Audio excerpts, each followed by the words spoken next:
que bom estar aqui essa semana novamente com um novo tema. Algumas pessoas me escreveram pedindo alguns temas interessantes. Pessoal, como eu sou espiritualista universalista, eu aceito com muito carinho sugestões de temas, tá bom?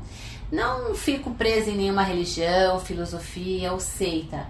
Eu sou eclética em meus estudos e conhecimentos e todos os temas que eu canalizo são frutos também de pesquisas. Por conta dessa diversidade de assuntos, eu acho legal dar essa abertura para vocês sugerirem temas. Afinal, o objetivo do canal é a evolução do ser, através do conhecimento, dos segredos embutidos no conhecimento.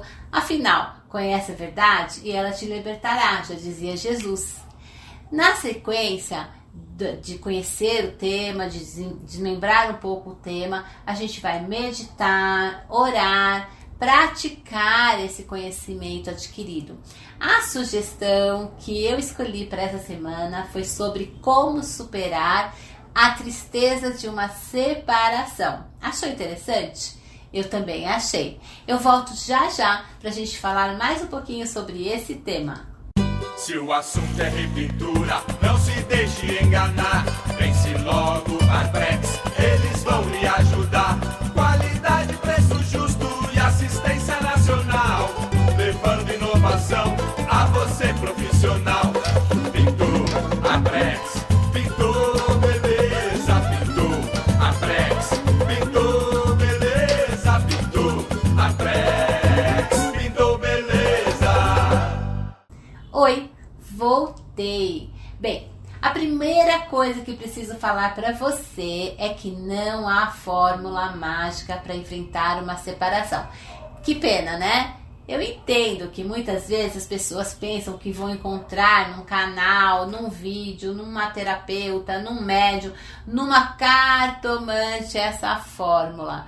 Mas, gente, infelizmente não funciona assim. Ou será que felizmente? Bem, eu acredito muito que seja felizmente, porque nos casos que a gente precisa enfrentar para aprender, para se superar, para se autoconhecer, as dificuldades fazem esse movimento, né? E eu acho importante que não tenham fórmulas prontas, receita pronta, que se tivesse eu até passaria. Mas eu acho que dicas, algumas orientações, alguns conselhos que nós chamamos de psicoeducação, pode ajudar muito mais a você internalizar uma mudança interna do que alguém lá e passar uma receita, tá bom? Então, no caso, né, a sugestão, a pessoa que pediu para falar de separação, ela pediu que eu falasse sobre separação de relacionamento a dois, né, de um casal. Mas a separação pode ser também uma separação de um ente querido, de um amigo, seja numa mudança de cidade, estado, país, pode ser a própria perda numa morte, né, perder o emprego. Em todos esses casos, eu acredito ser a tristeza o sentimento mais profundo que se manifesta. Oi, meninas. Oi. Tudo bem? E vocês também acham que o primeiro sentimento que vem numa perda, numa separação, seja a tristeza, né? Que é o sentimento mais profundo. E por isso, então, nessa semana eu vou falar primeiro sobre como superar a tristeza, né? E falar um pouquinho mais sobre esse sentimento. De acordo com a Organização Mundial da Saúde, mais de 120 milhões de pessoas em todo o mundo sofrem de tristeza profunda. É muita gente, né?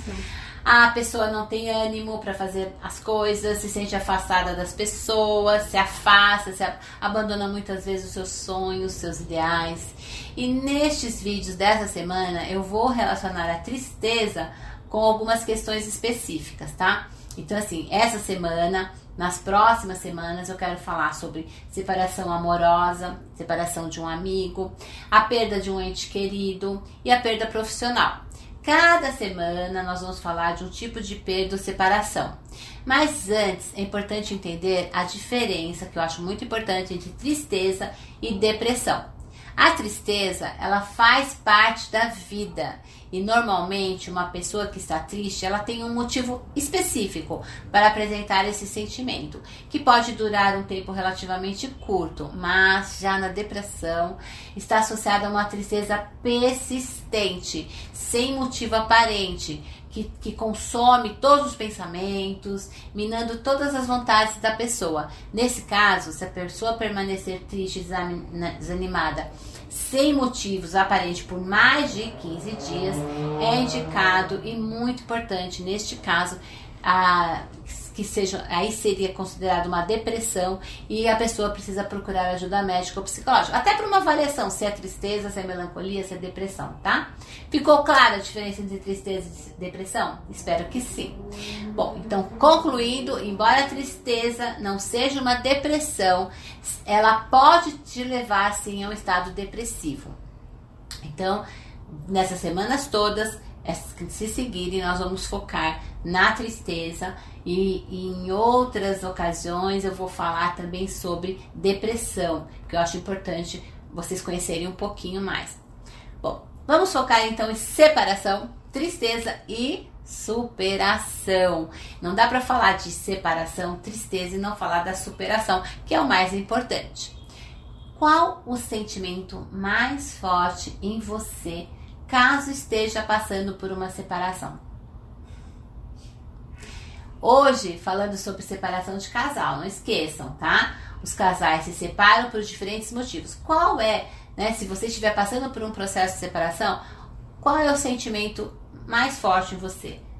Raiva, negação, depressão, tristeza, né? Qual seria o sentimento mais forte? Então, eu vou fazer uma relação. As fases emocionais após o término da relação, elas são quase as mesmas. E a gente pode usar um referencial legal. É comum a todas as pessoas que passam pela separação seguir esse mesmo processo. Então vamos lá. Quais seriam esses processos iniciais, tá? Pediu a separação. Discussão, né? Primeiro a gente vai brigar um pouquinho, né? Vai discutir, vai querer saber por quê, vai culpar um, outro vai culpar o outro. Então algumas discussões são naturais e fazem parte do processo da separação.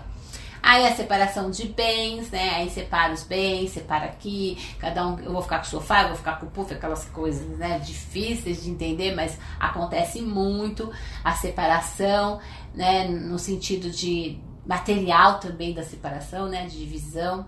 A guarda de filhos também acontece muito, porque as pessoas estão agora com os advogados vendo essa questão de bens, vendo essa questão de filhos. E aí quando acalma um pouquinho essa, né, que você está vibrando tudo isso, nem parando para pensar, só pensando nas coisas materiais, pensando na questão dos filhos, aí você cai a ficha que você está sozinho e aí vem o período de luto e tristeza. Independente de quanto tempo durou o casamento, ou se é um namoro, ou se é noivado, este é um momento delicado, um momento da separação. Normalmente o processo de ruptura, e qualquer processo de ruptura, é sempre muito doloroso. E a separação, ela é dolorosa porque ela nos coloca diante do romper. Romper do quê? Da fantasia daquele amor que tanto foi idealizado. E a ideia quase que concreta, né, da existência da felicidade através do amor, ela passa a ficar comprometida. E aquela questão da fantasia, né? Se a gente for pensar na fantasia, gente, quanta fantasia existe nessa questão do casar, né? Ou a igreja, vamos escolher a igreja, vamos escolher o vestido, as flores, a música, o buffet, a festa, o salão da festa, os padrinhos, né? Aí enfeitinho para padrinho, eu vou convidar de padrinho, eu vou dar um presentinho pro padrinho. E tudo isso que a gente fica fantasiando e fica, né, buscando o mais bonito, o melhor, e a gente acaba não pensando que não é como contos de fadas, né? Não acontece como nos contos de fadas, casaram e foram felizes para sempre, né? Tudo isso, toda essa fantasia, ela está, né, estruturada numa realidade que é o casamento e a relação a dois. Então, eu quero ajudar você a explorar as causas da separação, mas ainda acho mais importante a gente aproveitar agora esse vídeo para a gente falar sobre a superação desse momento. Mas eu não aguento ficar sem dar uma dicasinha aí para você levar para casa agora. Não posso deixar de dar uma pequena dica para os casais que estão assistindo, que ainda estão numa relação ou que estão nessa relação conjugal. De acordo com artigos acadêmicos publicados pelo site Periódicos Agora Atuais de Psicologia, as questões hoje relacionadas com finanças e sexo no casamento podem ser as maiores causas de divórcio, tá? Uma dica. Então, gente, precisamos entender mais e mais sempre. E eu vou fazer uma semana inteira de prevenção, tá bom? Mas hoje eu vou voltar no nosso tema. Há mais de 30 anos, Elizabeth Kübler-Ross concluiu que as fases que seguem o luto pela morte de alguém querido são as mesmas que vivenciamos quando nos separamos. Dessa forma, eu posso falar um pouco mais sobre tristeza da separação, relacionando então com o luto da perda, tá? Lembre-se que você não precisa viver isso sozinho. Se você percebe nesse momento que tá difícil, que você não tá conseguindo, né, aceitar essa separação, se você está em sofrimento profundo, uma tristeza que persiste há muito tempo, não deixe de procurar a ajuda de um psicólogo, tá bom? Então, voltando, o luto é dividido em 5 fases. Vamos lá? Primeira fase, negação.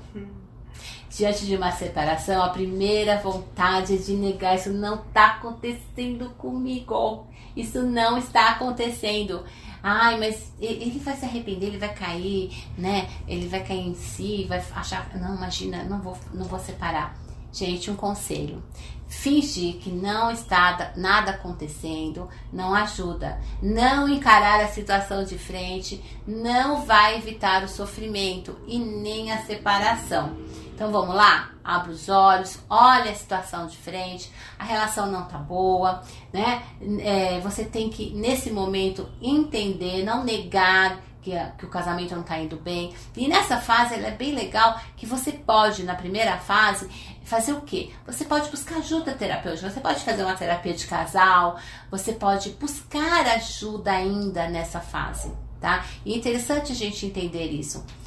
Que na primeira fase, assim que você recebe a notícia, ainda dá. Não negar que a situação não estava boa, não negar e achar que o outro vai se arrepender, mas tentar ainda resgatar esse casamento, essa relação, esse amor, tentar compreender o que aconteceu e ver se dá para reverter, né? Mas não negar a situação. Segunda fase, a fase da raiva.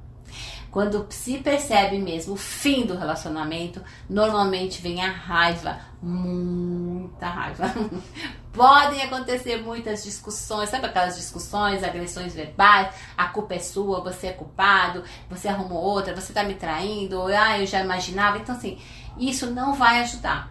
E essa fase da raiva, ela pode tirar todas as possibilidades e chances de vocês reatarem. Porque aí vem a mágoa, vem a ofensa, né, o desrespeito, e o amor está muito relacionado à admiração e respeito. Então, cuidado com essa fase da raiva. Nessa fase da raiva, você pode acabar falando mal para as crianças do seu marido, para a família dele. Depois, se você reatar, vai ficar muito esquisito. Então, calma, respira. Vai fazer yoga, meditação, oração, relaxa, tá? Um conselho, tente não nutrir então esses sentimentos de raiva, não querer descobrir com raiva os motivos da separação nessa fase, porque só vai piorar. Não adianta buscar culpado, tirar satisfação, fazer acusação, não vai te deixar melhor, isso só vai piorar, tá bom? Terceira fase, a fase da barganha. Essa é uma fase engraçada às vezes, né? Pra gente que tá aqui do lado de cá, às vezes a pessoa, ela começa a querer usar o espiritual e a espiritualidade para barganhar. E também, e essa fase ela está relacionada também àquelas tentativas de acordos, né? Para ter de volta o seu relacionamento. A pessoa fica desesperada, acaba apelando para todo mundo, vai lá nos amigos em comum e pede ajuda, vai para os parentes do companheiro, da companheira, querendo que eles convençam o outro a voltar, faz promessa para padre, para santo, para entidade, vai na cartomante, vai parar lá na encruzilhada, muitas vezes. Conselho, gente, não façam isso. Assim você vai acabar prometendo mudanças no seu comportamento só para ter a pessoa amada de volta. E isso vai destruir a sua autoestima, você vai se sentir desvalorizado e vai ficar super inseguro, porque você vai acabar prometendo mudanças, né? Falando para o seu amigo, fala para ele que eu vou mudar, ou fala para ela que eu não vou mais jogar bola às quartas-feiras. E aí coisas que depois vão pesar muito, vão ficar muito sacrificantes para você cumprir com as suas promessas, porque vão acabar sendo falsas promessas e trazer mais briga e mais incerteza para a relação. A quarta fase, que a gente chama da fase da tristeza profunda, em alguns casos nessa fase a gente tem a depressão mesmo. Você começa a questionar tudo. Você questiona até porque você escolheu namorar, casar com essa pessoa. Você começa a se sentir culpado. Ah, a culpa foi minha, eu não fiz o suficiente, eu não, né? Ou arrependimentos que acabam vindo, inundando você. O sentimento de derrota, frustração, apatia, perdi meu tempo. Não perdeu tempo não, tá? E você nessa fase também começa a lembrar o ex, os lugares que vocês foram, as músicas, uma comida, um perfume, tudo vai lembrar o ex. Conselho: nessa fase, tente buscar lugares novos para passear, para ouvir músicas diferentes, sair com amigos que não te lembrem o seu ex, tá? Lembre-se disso. Esse momento da depressão, faça o movimento da tristeza profunda de você sair um pouquinho desse circuito que a gente acaba tendo, fica enfiado dentro de casa, fica na televisão, fica comendo, fica colocando para dentro, comendo para preencher um vazio. Isso não vai te ajudar. E enfim, a fase de aceitação. A aceitação, gente, ela não acontece de repente, ela vai acontecendo aos poucos, tá? Essa fase é aquela que já se consegue fazer as pazes com a vida. Oba, né? Esse processo de aceitação, ele não é fácil, mas ele é necessário. Essa semana vamos juntos praticar esse passo a passo. E se você estiver passando aí por uma fase de tristeza por separação, ou se você conhece alguém que esteja passando, convide para o nosso canal, venha caminhar essa semana aqui no canal Evolução do Ser em direção à aceitação. Amanhã nós vamos meditar juntos nesta reflexão importantíssima sobre o tema. Tchau, gente. Até amanhã.